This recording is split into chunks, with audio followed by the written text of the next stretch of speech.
The Lake Orion Downtown Development Authority was established in 1985 to revitalize the village's downtown district in an effort to support local businesses and maintain the historical character of the downtown area.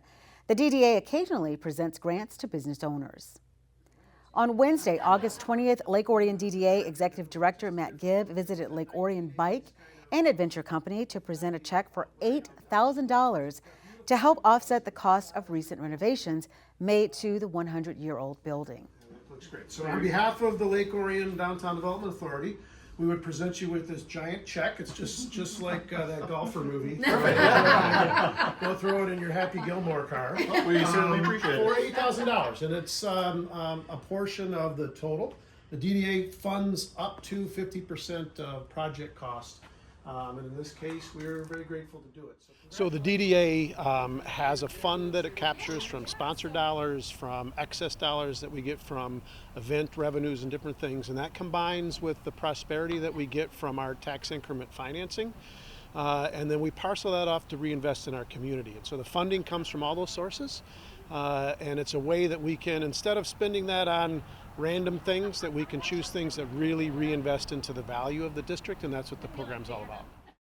Lake Orion Bike and Adventure Company celebrated their official grand opening on July 17th of this year.